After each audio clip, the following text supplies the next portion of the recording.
I still remember the exact moment my phone lit up with my parents' names I had erased from my life years ago. For a few seconds, I just stared at the screen, watching it blink, wondering how people who spent my entire childhood reminding me I was a disappointment suddenly had the audacity to call me.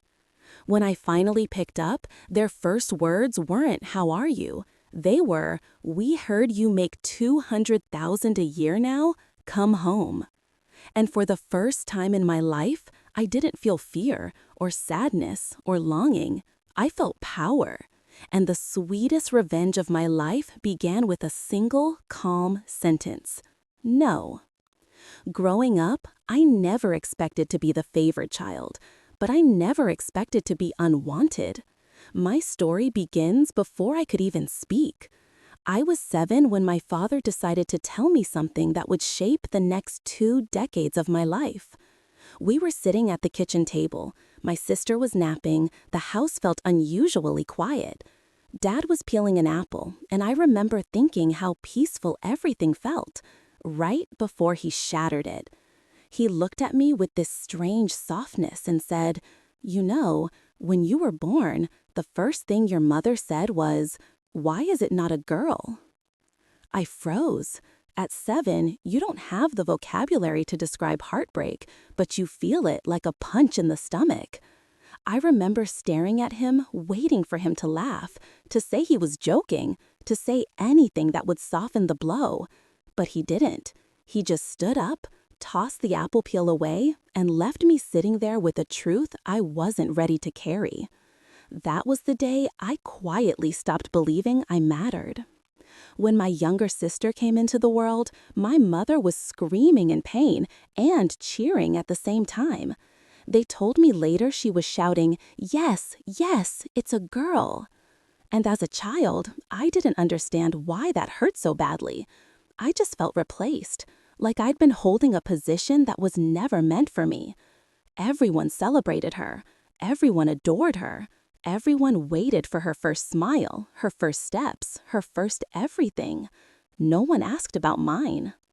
The day she came home from the hospital, my mother kissed her head and whispered, "My precious girl." Then she looked at me and told me to move aside so I wouldn't dirty the baby blanket.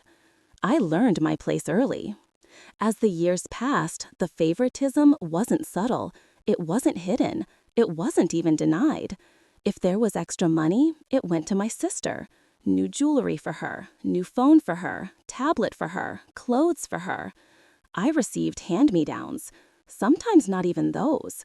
My father once said, "You're older, you should understand." But understand what? That I was less worthy? That my gender made me disposable? Whenever I saved up for something, anything, my sister would see it, want it, and complain until she got it. I remember saving for months for a used iPod. The first night I had it, she saw it and burst into tears because she wanted one too. And by morning, my iPod was gone from my drawer, and she had a brand new one on her table. When I asked my mother, she said, "Stop being dramatic. You're older. Act like it." To this day, I can still feel my fingernails digging into my palm that night, fighting the urge to break, scream, cry, anything. But I didn't cry, and I didn't scream. I learned to swallow the hurt and turn it into quiet endurance. I became calm, cold, strong in ways that didn't make noise. I worked part-time jobs from 13 onward. I bought my own clothes, my own shoes, my own school supplies. If I wanted anything beyond survival, I earned it myself. Meanwhile, my sister lived like royalty. When she failed a class, my parents hired tutors. When I aced mine, they barely looked up. She got praise. I got expectations. She got indulgence. I got lectures. She got love.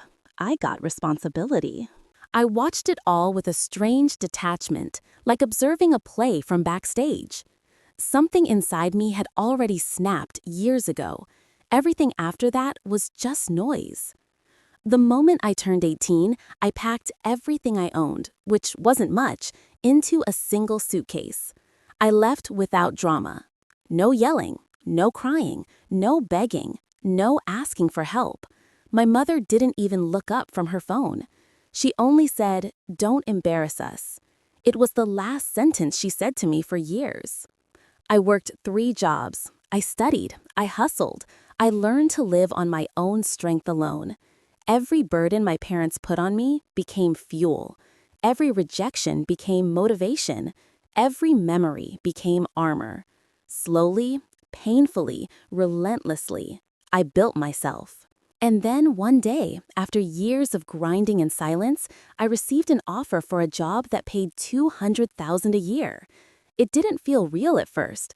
I sat staring at the screen for minutes, trying to understand the weight of it. I had done this. Me, the daughter who wasn't good enough, the child they ignored, the girl they wished was someone else. I had become everything they never believed I could be. It didn't take long for my parents to hear the news. Family travels fast when they smell money. My phone lit up with "Mom." I stared at it for a long time. My heart didn't race. My hands didn't tremble. I didn't feel fear or longing, just nothingness. I answered. Her voice was sugary, unfamiliar. "Sweetheart, we heard about the job. We're so proud of you."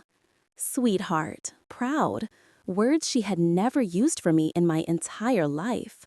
Before I could respond, my dad joined in. "We were thinking we should reconnect. Come visit us. You're still our daughter." Still our daughter. Not when I needed them, not when I cried alone at night, not when I begged for fairness, not when they chose my sister over me at every turn. But now that I earned something valuable, now I was their daughter, I took a calm breath and said, "No." Silence. Heavy, suffocating, shattering. My mother's voice hardened instantly. "What do you mean, no?" I answered without hesitation. "You wanted a daughter, but not me. You made that clear every day of my childhood. And now you want me back because you think I'm useful. I'm not. Not to you." My father tried interrupting. I continued. "I built my entire life without you, and I'll continue it without you." My mother snapped. "You're being ungrateful." I said calmly, "Ungrateful? You never gave me anything to be grateful for." And then I hung up. I blocked their numbers. I blocked their emails. I blocked every route they could use to enter my life again. That was my revenge. Not anger, not shouting, not cruelty, just absence. The absence of the daughter they discarded. The absence of the support they suddenly needed. The absence of the person they thought would come crawling back. I never went back. Not even when relatives called, begging me to forgive them. Not even when my sister tried reaching out with fake sweetness. I had found peace, and I protected it like a fortress. Today, I have a loving husband, a beautiful home, a career I built from ashes, and we're expecting children soon. Children I will love. Children I will cherish. Children who will never feel what I felt. Children who will grow up knowing they matter, not because of their gender, but because they are my children. Sometimes I think about my parents, not with anger, not with grief, just clarity. They taught me everything I never want to be. They showed me everything I never want my kids to feel. And in that sense, they gave me something after all. Not love, not support, but direction. And that was enough. Some people lose you the moment they choose who you should have been instead of who you are. My parents wanted a daughter, just not me. They wanted a version of me that fit their expectations, their preferences, their fantasies. And when I didn't, they replaced me emotionally before I even understood the concept. But life has a way of rewarding the people who rise above the pain instead of drowning in it. If someone makes you feel small, unworthy, or invisible, remember this. Success is quiet. Growth is quiet. Revenge, true revenge, is living a life they can no longer be part of. You don't need to scream. You don't need to prove anything. You don't need to go back to people who only show up when they need something. Sometimes the strongest thing you can say is no, and mean it. And that's my story. If you felt the pain, the growth, or the justice in it, even for a moment, hit that like button, subscribe, and share your own story of quiet revenge in the comments below. Your story might help someone realize they're not alone. Thank you for listening, and I'll see you in the next one.